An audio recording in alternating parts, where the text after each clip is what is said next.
Broadcasting live from Dar es Salaam, this is TVC News, our top stories tonight. Tanzania-Oman seek deeper ties, stress mutual cooperation.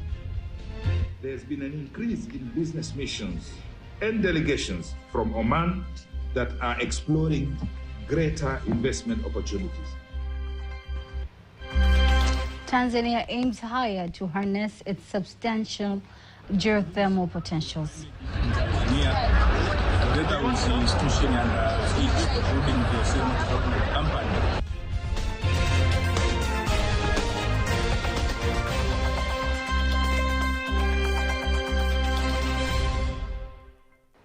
Good evening, I am Teddy Imparanyanga. You can also follow us live via YouTube channel TBC Online and also get all the latest news through our Instagram, Facebook and X pages at TBC Online.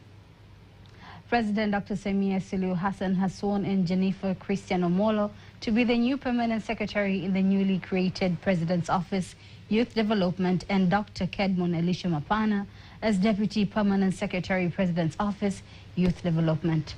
Furthermore, the head of state has sworn in Lazaro Nyalandu to be an ambassador. The swearing-in ceremony was held at the State House in Chamwino, Dodoma region. Meanwhile, President Samia Suluhu Hassan of the United Republic of Tanzania has made an appointment of the presidential advisor on the area of diplomacy. According to a statement issued by the Chief Secretary, Ambassador Dr. Moses Mpogole Kusiluka, the head of state has appointed Ambassador Lazaro Samuel Nyalandu to be the presidential advisor on diplomacy. The Minister of Foreign Affairs and East African Cooperation, Ambassador Mahmoud Thabit Kombo, says the Tanzanian government will continue to strengthen ties with Oman across key economic and social sectors, highlighting that the Gulf nation remains one of Tanzania's largest investors in industry and trade. Here's a story by Gervas Matabella, read to you by Kanki Magumole. Speaking during celebrations to mark Oman's National Day in Tanzania, Ambassador Kombo notes that Tanzanian investors have also begun venturing into the Omani market, a development that further deepens economic diplomacy between the two nations. In recent years, there's been an increase in business missions and delegations from Oman that are exploring greater investment opportunities. And thanks to your very hard work, Excellency Ambassador, I am the witness. When things are stuck with other sector ministries, you come to my office and we try to unblock together. So I really appreciate your efforts, but also the efforts of Sultanate of Oman. Asante sana. On the other hand, the Oman ambassador to Tanzania, Saud bin Hilal al-Shahidhani, reaffirms his country's commitment to continue to deepen ties with Tanzania, describing the relationship as brotherly and historical. We have also observed a continuous increase in trade and exchange between Sultanate of Oman and Tanzania, and also FDI into Tanzania. That's a good sign of a fair environment for business. And we also have seen a great number of bilateral relations between Tanzania and Oman and exchange visits in the 2024-2025. One of them, just to mention a few of them, is the visit of His Excellency, the PS of Minister of Trade, His Excellency Hashim, that went to Oman. And we also had Oman Investment Authority and met with different body authorities. But we also activated the elimination of double taxation agreement, which was signed last year, something that would give more fair ground between Tanzania and Oman when it comes to a business execution. Tanzania and Oman share a rich connection that dates back to the 19th century, and a relationship has been made even more unique by the fact that Oman is the only nation outside Africa where Swahili is widely spoken and where many citizens have direct ancestral ties to the people of Tanzania. Oman's National Day is an annual celebration to commemorate the founding of the Al Said dynasty, which has ruled Oman since 1744.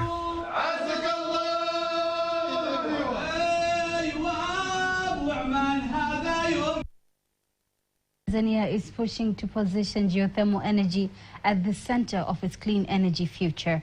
At the ongoing COP30 Climate Summit in Belém, Brazil, The Tanzania Geothermal Development Company, TGDC, seeks new partnerships to accelerate geothermal deployment across the country. Our reporter Esther Deos reports. At the COP30 venue in Belém, the Tanzania Geothermal Development Company is showcasing the country's vast geothermal potential, estimated at more than 5,000 megawatts.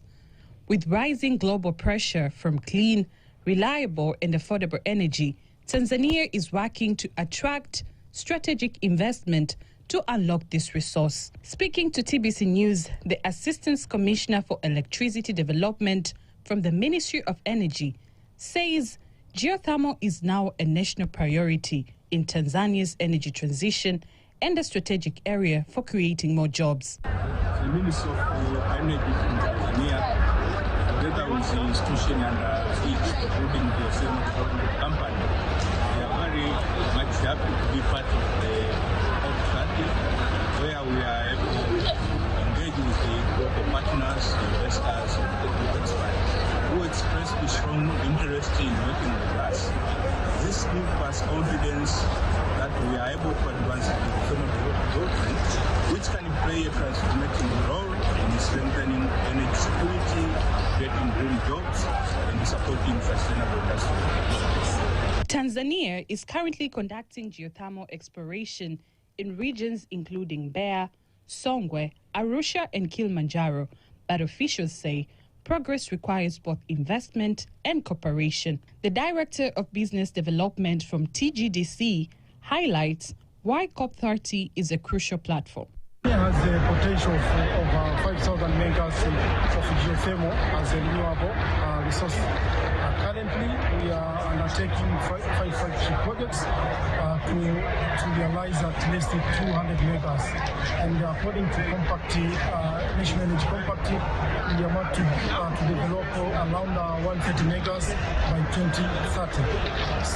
This work is very huge, and we are expecting that support from the development partners, MDBs and the DFIs, as well as investors. That's why we are here at COP looking for those opportunities so that we can transform our energy sector by including geothermal into our national grids. The focus is not only on expanding power generation, but also on broader economic opportunities such as industrial heat, agriculture, tourism and green hydrogen.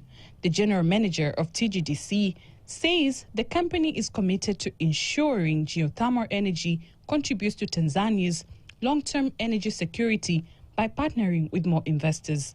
So at this COP30, Belém, Brazil, TGDC is happy to collaborate the private sector, public sector across the globe to come and invest in Tanzania.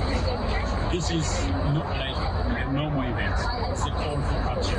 The climate change that the world is facing right now. So we are inviting everybody to come and join our efforts in Tanzania to invest these huge resources to thermal energy. As COP30 continues, Tanzania hopes the discussion in Brazil will translate into new collaborations, increased investment flows, and faster development of geothermal resources, moving the country closer to a cleaner and more sustainable energy future. Esther Deus, TBC News. The co-chair of the B20 summit, Solosi Mgojo, says that for Africa, countries to fully realize the benefits of free trade and investment under the African Continental Free Trade Area, much more work remains at both political and regional levels. He notes that nations must move faster to harmonize regulations, dismantle persistent barriers, and create a more enabling environment that supports the execution of actors' ambitions. Speaking in an exclusive interview with TBC News ahead of the G20 summit in Johannesburg, South Africa, Mgojo emphasized that Africa is rich with opportunities from its youthful population to its natural resources and emerging markets. However, he stressed that translating this potential into tangible economic growth will depend largely on strong political will, coordinated action, and a shared continental vision. Africa has to get its house in order. At a political level, you've got a lot of opportunities through the AU to actually say, as the AU, what does it mean for us, 54 countries, and what do we need to do at a political level to ensure we create the environment that these specific arrangements that have been defined in that free trade agreement can be executed. Because the one thing is, if for me, as the owner of capital, want to invest in Africa, and I will see opportunities, I can't go to your country and the rules of the game are different in your country, but they are different. But we are looking at corridors of investments across boundaries. So you need to harmonize a lot of the policy, regulation requirements that enable the trade, the investments, and really sharing of certain infrastructures. Because in some instances, a country in itself does not have a market big enough to actually put big investments, but they may be the place where they can create a regional capacity for a market if that investment is put there, and beyond that region, but into the rest of Africa and into the rest of the world. As the G20 summit approaches, Africa stands at a crucial moment to assess its priorities and strengthen its place in global decision-making. Africa has stressed that just as transition must respect national development priorities, energy security needs, and structural economic realities. The Deputy Permanent Secretary in the Vice President's Office to Environment, Professor Peter Msofe, has briefed the third ministerial meeting on just transitions held on the sidelines of the 30th Conference of the Parties to the United Nations Framework Convention on Climate Change COP30 in Belém, Brazil. Speaking on behalf of the African Group of Negotiators, Professor Msofe says that the just transition must be firmly grounded in the principles of equity as mandated under the Paris Agreement. Just transition are not a result of ambitious climate action. Just transition are a critical enabler of enhanced climate ambition and effective implementation of the Paris Agreement. And on what is expected, Excellencies, the UAE Just Transition Work Program must now move conceptual discussion to concrete deliverables. We expect the following: a just transition mechanism.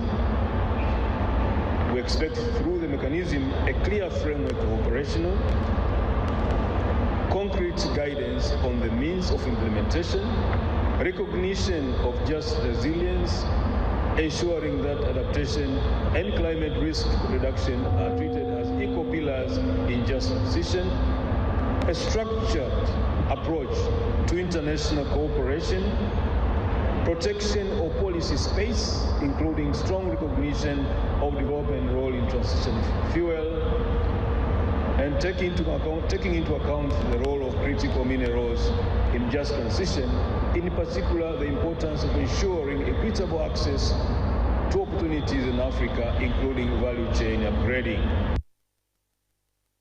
Permanent Secretary adds that the discussions on energy sustainability and transition highlight the urgency of supporting communities facing disproportionate climate risks, weak infrastructure, and limited access to basic energy services. Some Dodoma residents say there is a great need for developing and conducting research that adds value to economic and social development, insisting government and educational institutions on timely dissemination of research findings to the community to increase economic activities. Here's a report by Rajabu Ngwame, read by Kanki Mayomole. In today's technologically advanced world, nothing is done without conducting scientific research, using customized methods so as to obtain accurate information and understand better various matters with the aim of solving a problem. Some Dodoma residents say conducting research is one thing, but using the disseminated results is another. Wasomi wengi wanafanya tafiti si kwa lengo. Many scholars conduct research not with the aim of educating the community, but to earn income or to enhance their academic status. In a conference organized by academic stakeholders, university scholars are meeting to discuss how research can be used to stimulate development activities in the society. Sasa utafiti unaofanya utaenda kusaidia jamii. The research we have conducted will help with the community to ensure that food is available, timely, safe, and it contains all types of nutrients. This research, as it has been done, will strengthen all areas where there was misuse of funds.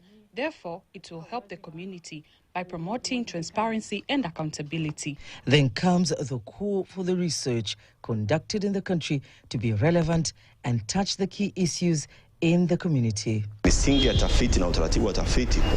foundations of research and the research process begin by identifying what is called a gap, something the community sees as a problem that has not yet been researched or recognized professionally, so that Tanzanians can understand and address that problem.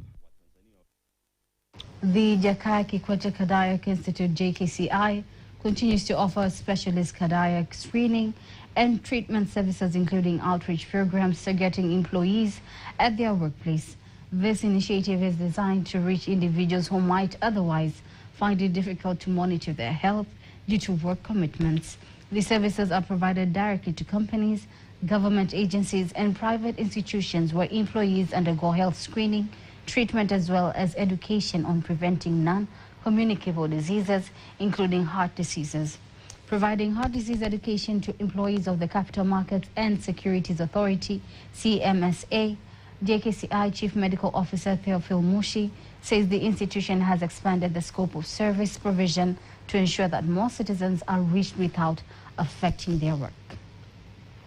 And on to the next news. More than 200 traders are expected to participate in the first major exhibition of the East African Trade and Logistics Center, aiming to provide traders them with a wider platform to do business and find markets. Speaking to TBC News, the East African Trade and Logistics Center Public Relations Officer, Sabrina Komba, says the exhibition is one of the strategies to ensure traders meet and share experiences, while some centers executives insist that the opportunity is important for local and foreign traders. These exhibitions will continue for now. We have just begun. They will keep expanding as the days go by. Another important thing is that through the business channel, you will learn various things from other entrepreneurs. So one will gain knowledge and also access markets outside Tanzania, especially in China.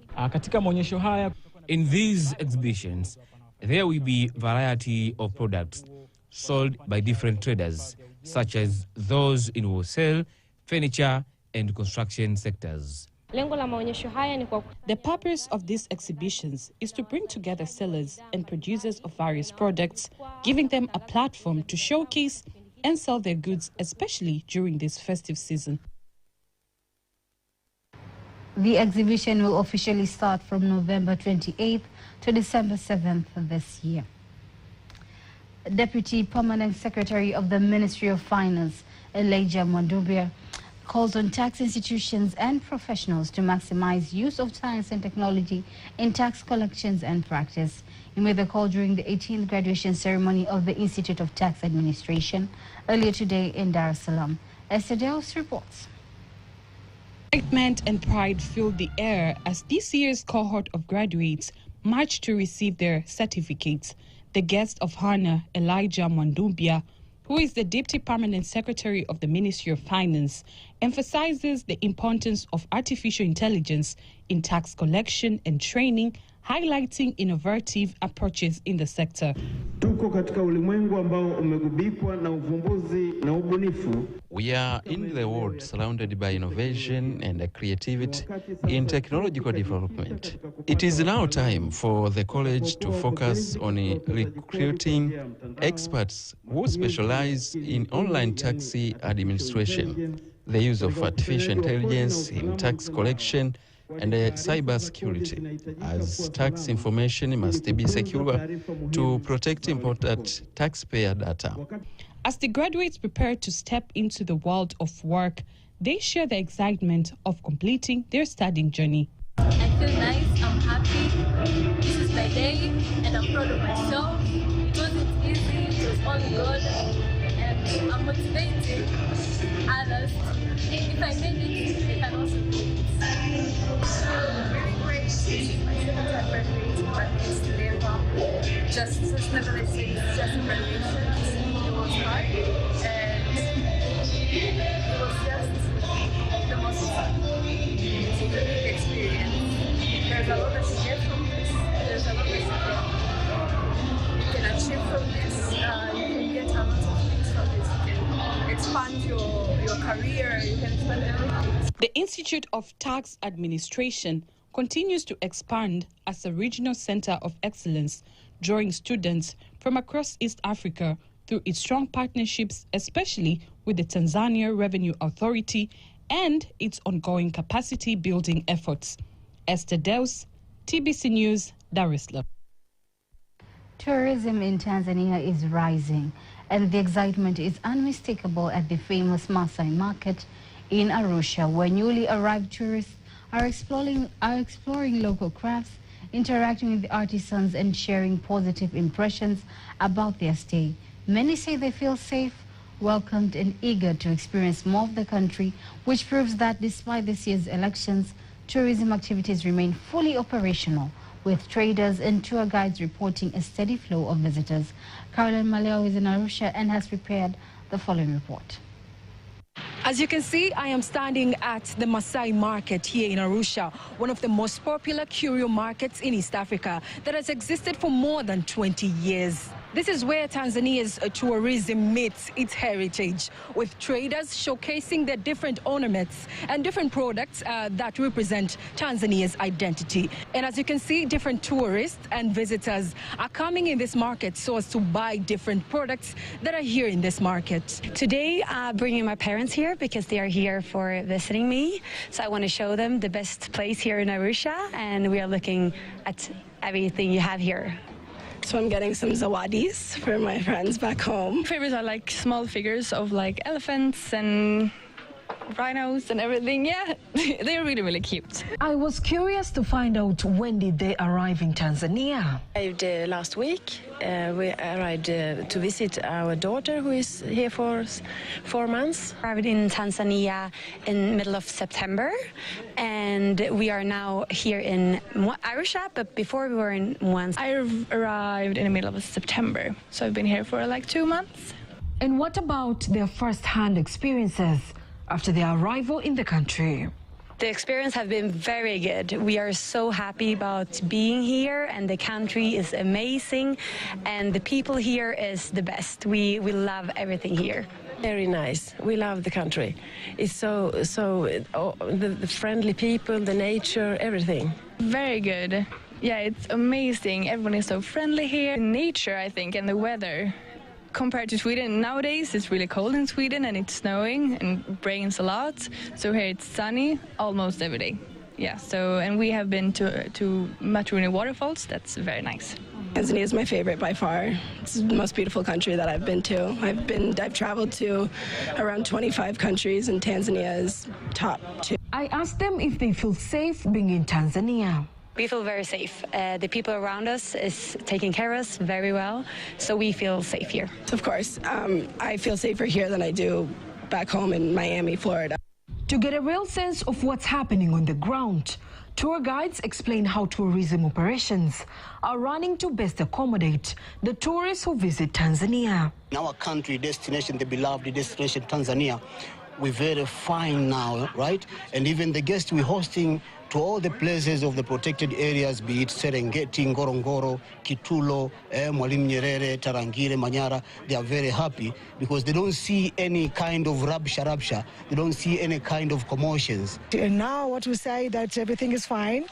The clients are there, the game drive is going on, the wildlife is there, and Tanzania is the same, still the same. Here they call for other tourists to also visit the Maasai Market and Tanzania in general.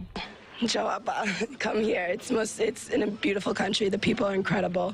The food is incredible. The culture is really what makes it. I think it's very rich, and they're very welcoming to tourists. And there's a lot to do. There's Zanzibar. There's, if you want to climb Kili, there's a safari, of course. And then the day-to-day life here is a lot of fun. To go to Tanzania because these friendly people and this wonderful nature is unique. You should try it. It's very, very good. The nature is really, really nice, and the people is really friendly. So I just go for it. And the energy here at the Masai Market gives a clear sign that the goal is within reach. With over 5 million visitors in 2024 and tourism sector earning nearly $4 billion, the sector is truly thriving. With tourists here calling Tanzania safe, welcoming and unforgettable. It gives a clear green light to Tanzania's bright tourism future. Reporting from Arusha, this is Caroline Maleo, TBC News. Thank you, Caroline Maleo, for that piece. Before we wind up our local news tonight, let us now have a look on today's exchange rates according to the Bank of Tanzania, BOT.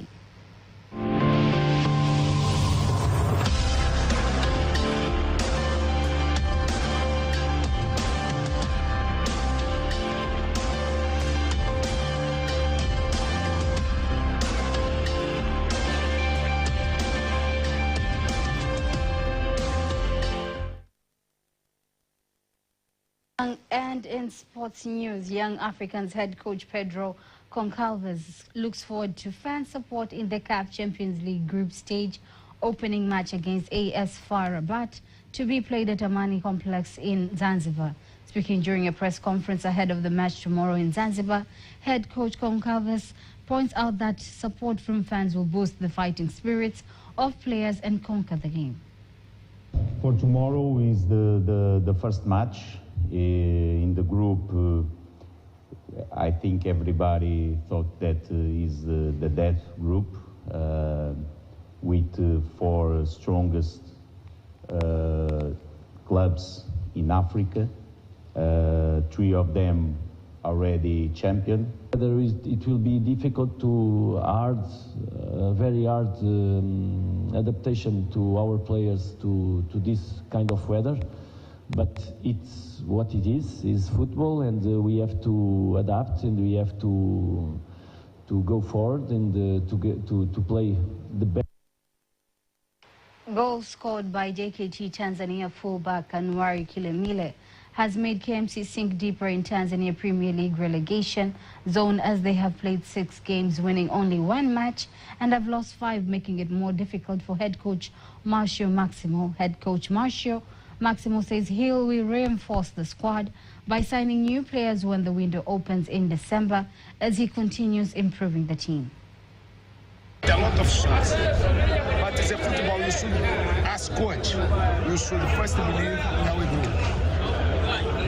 You should insist to change. You change formation this time. You change formation last time. And still training to fix our mistakes. So I have many things to do.